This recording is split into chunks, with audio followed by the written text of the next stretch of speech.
Hello, everyone. Thank you so much for being here today. I'm going to start sharing my screen. So today we're going to be talking about why cybersecurity is such a great option of a future-proof career for women. And I'm going to start by giving a general overview of what cybersecurity is, then explaining the size of the opportunity and how you can actually step into this career. Let me set my timer so I don't. Great. So please ask the questions in the chat and I'll leave a few minutes at the end in order to answer those. So what is cybersecurity? In general, when we think about cybersecurity, the first thought that comes to our mind is, you know, this guy in a black hoodie in a dark basement hidden somewhere. It's something really remote, really far away from my real life, really far away from me. But actually, there's cyber attacks all the time in the world. There's tens of millions of cyber attacks happening every day that attack everyone from you, your mother, your grandfather, your organization, your country. Like, it's really, really everywhere where we are, and we are vulnerable to them.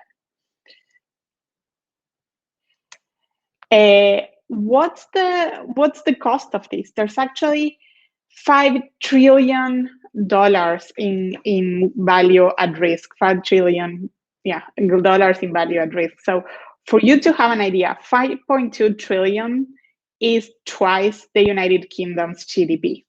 So this is huge. This is really, really big.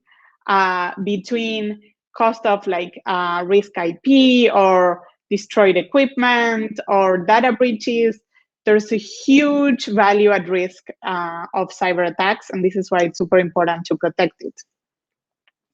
Now, I want to start by telling you a couple stories for you to start understanding what this is about. In 2017, there was this pandemic of encrypted computers. Suddenly, millions of computers around the world started getting this message, oops, your important files are encrypted.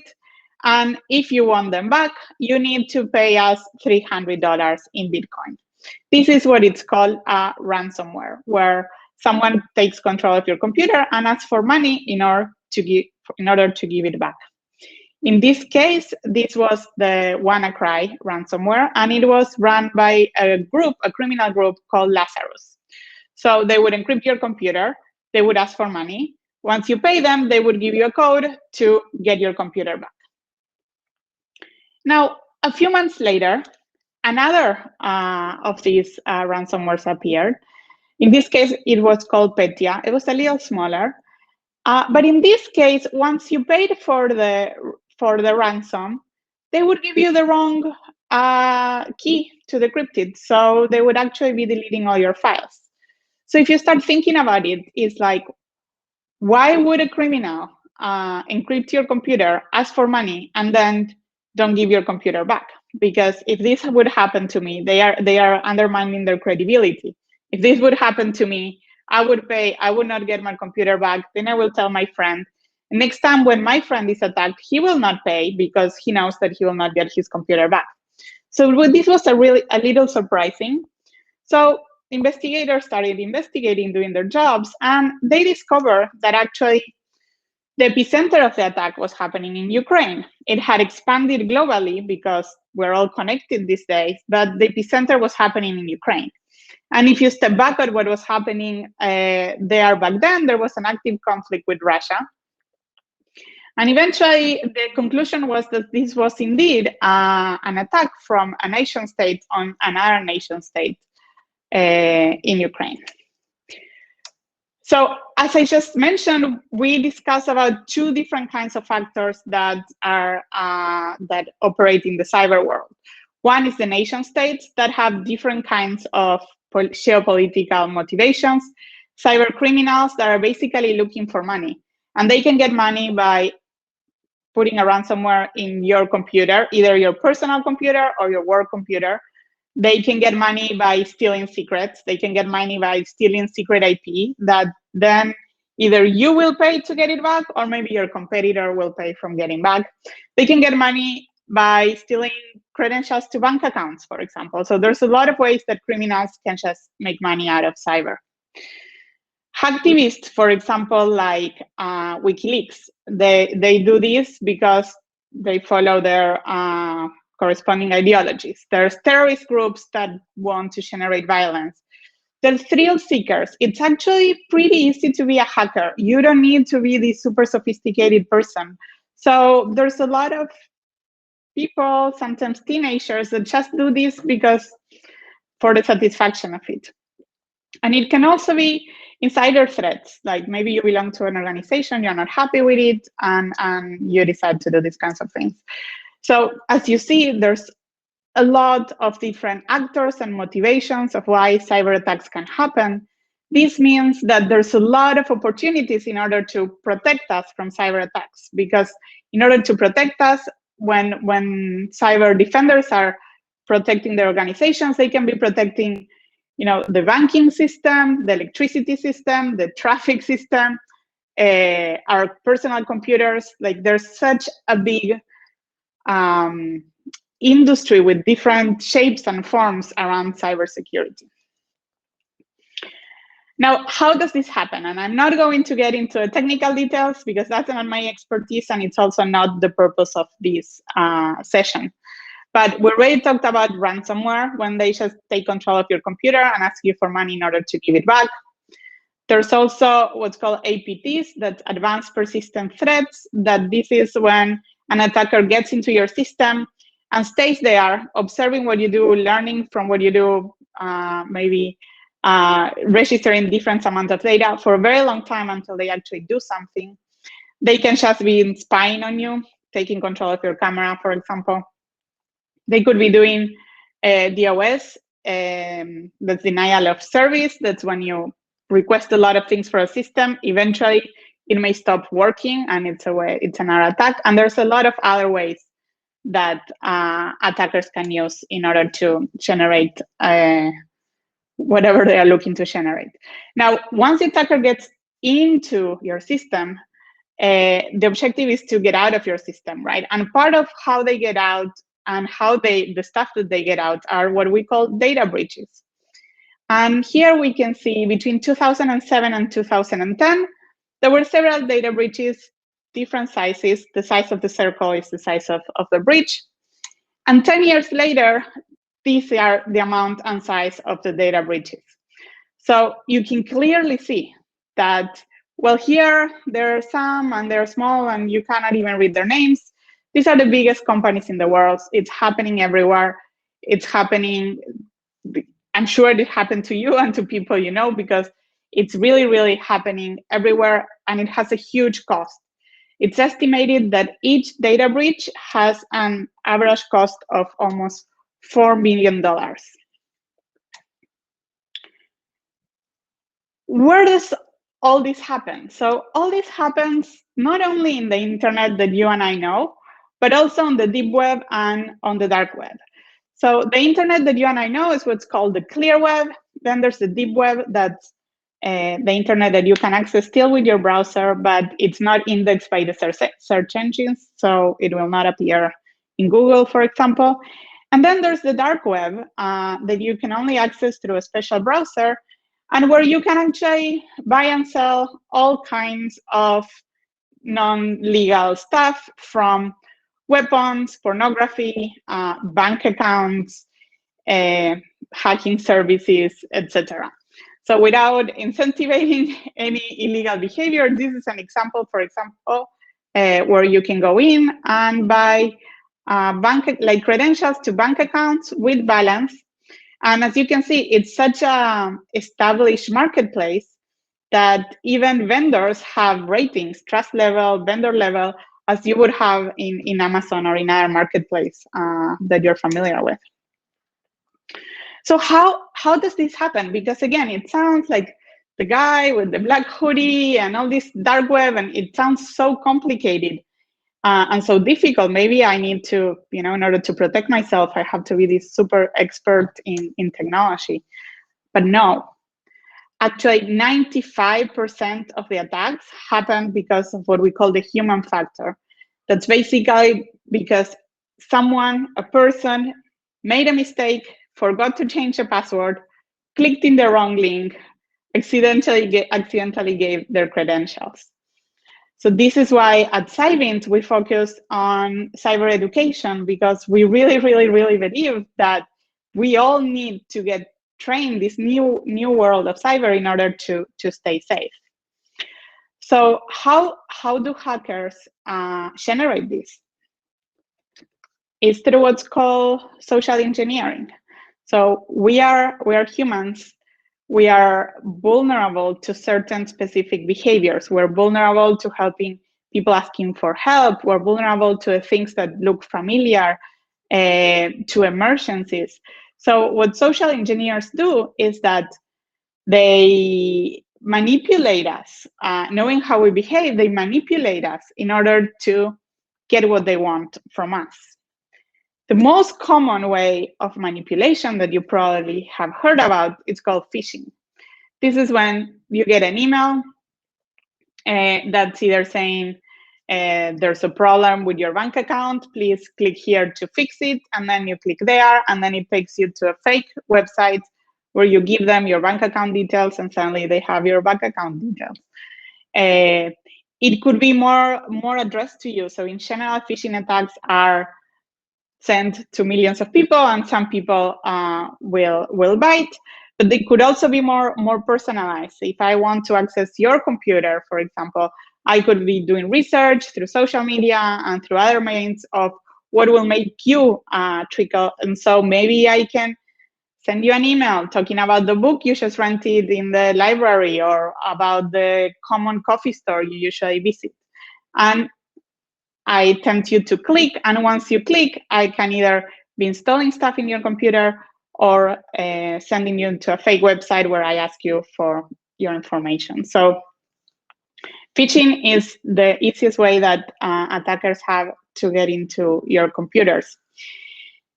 And we usually say like, well, this doesn't matter because I'm not important. I'm really not important. Nobody's going to want to attack me. It's not true.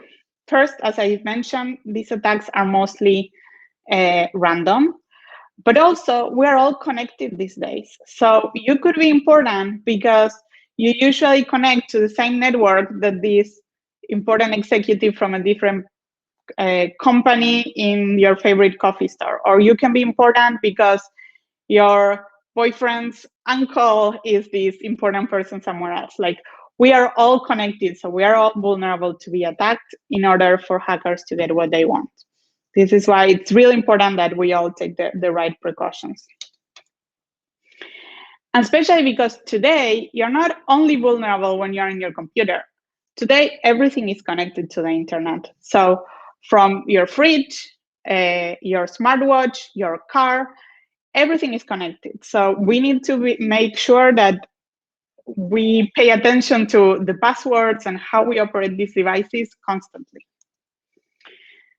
Now, when? The moment is now. Right now, we need help with this problem. So globally, there's 4 million vacant jobs in cybersecurity. What does this mean? That globally, all the organizations and the governments that need help keeping their systems secure cannot find enough people with the skills to defend their systems. We need 4 million new cyber defenders in the world. And this is a problem that's happening right now. Because there's so few people that actually have the skills to do this, it's a very well-paid job. Like, we can see here that the average salary in the US for an entry-level position in cyber is around $76,000. In Europe, it's around 50, 60,000 euros. It's a really lucrative career to enter that has had 0% unemployment rate since its beginning. And the reason why it's also super interesting is that it's a very diverse career. For example, code developers, it's a very growing career. It's a really interesting segment. It's a really interesting thing to get into. However, it's a very specific thing, and it requires a specific kind of person that actually enjoys writing code. cyber is not like this. There's so many dimensions to cyber that you could be doing a lot of very different things. For example, you could choose to protect networks. You can choose to investigate and do forensics. You can choose to be more on the governance side. So it's such a diverse industry that you could be applying your different skills into it. And of course, unfortunately, women are not being part of this huge opportunity. While women in cyber did increase from about 11% to about 20% in the last few years, there's still a huge gap. And we need women. We need women for different reasons. First, because it's such a diverse industry, we need different skills, but also because you have to be really creative. So we need even more diversity. You always have to be ahead of the attackers. So the more diversity we bring into cyber, the better. Now, say, okay, Ingrid, you convinced me cyber is great. It's a great opportunity. I understand how in this changing world, I will always have a job if I work in cyber, but I don't have time to go back to college and study cyber for 4 years, and I don't have the money either to pay for it. So how do I do? How do I take advantage of this opportunity?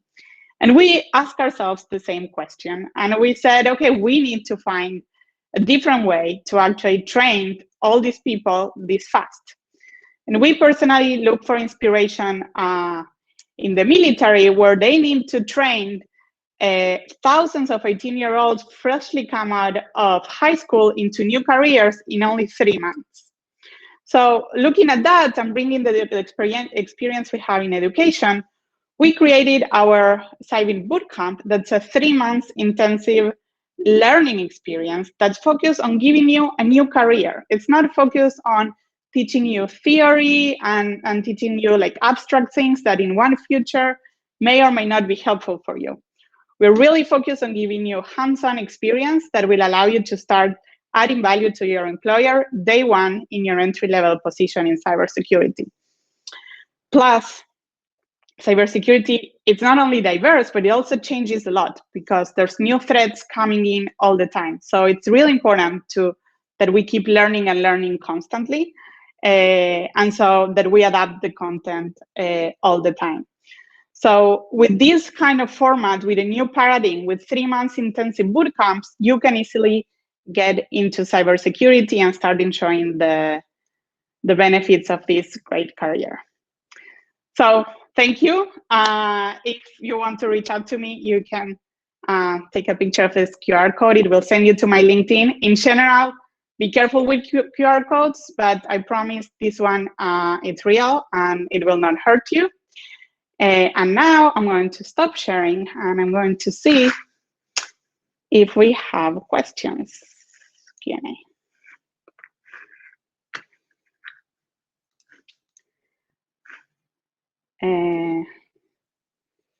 Okay. I don't see questions, but I'm reading the chat. Weakest link, why encourage designer? Yes, it's super important. And in fact, what we do at Cybint is that different roles have different needs of knowing cybersecurity. So for example, regular people, employees have one need. Developers have to know cybersecurity in order to do their job well. Security people need to know different skills. So we really focus on teaching each person what they need. And this relates to the comment here about UI UX designers that also need to know specific things about cybersecurity. So thank you. I'm going to keep reading the chat, see if there's more questions here. So Martina is asking, is the bootcamp self-paced? No, it's a 3-month bootcamp. And the reason, or we have a part-time version that's 6 months, that's not full-time. It's huge, you know, when you're reskilling yourself into a new career, it requires a lot of energy. And when you're only in a self-paced program that you do it whenever you have time, it's unlikely that you're actually going to go through these 500 hours of content. So we deeply believe that you need the support of your colleagues, a cohort, a facilitator that helps you go through all this process. So it's time. I need to be respectful of the other speakers. So if you want to leave, you can leave. I'll keep answering these questions that I see here. So is your suggestion for someone who is already experienced in different jobs and what to switch to cyber? Again, it depends on what job you're in, but if you see that this is not something that's exciting for you, if you see that this may not have a future, I highly encourage you to look for a bootcamp around. I recommend ours, but there's others too. Find a bootcamp. You can email us in our page. You can reach out and we can tell you which bootcamp is around your area. And it's a risk, of course. Reskilling is always a risk into a new career, but this industry in particular is pretty risk-free. So you can find out more, and you're welcome to reach out to me, and I encourage you to make the jump. How would you advise women to go over unconscious gender bias at workplace? That's a big question. I'm not sure I have a fast answer for that, but I think it starts with us. And in general, what I do in my life and in my company is that I stay curious and I look at what we're doing. And whenever there's something that sounds a little out of place, thanks God, here at Cybint, we have a very safe space where we can actually talk about it and we discuss it. And we have these conversations quite regularly. I understand that sometimes this may not be the case, and we have several women that came from cyber that felt very alienated because they were the only women and they were not paying attention to. But I think this is the biggest conversation that we need to be aware of in every workplace. Help more details about career growth in the cybersecurity industry. So there's a lot of ways to grow in cybersecurity, as I mentioned, in the different kind of career paths inside cybersecurity. I encourage you to visit the NIST website, and there you actually have progressions on careers where you can go from one role to the other.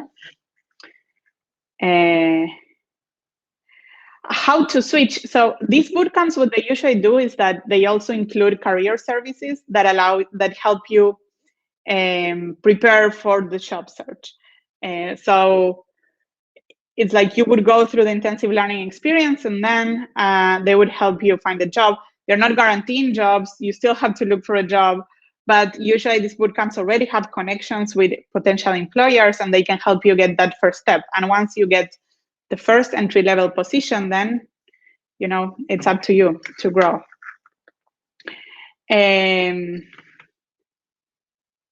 So a Cybint bootcamp online.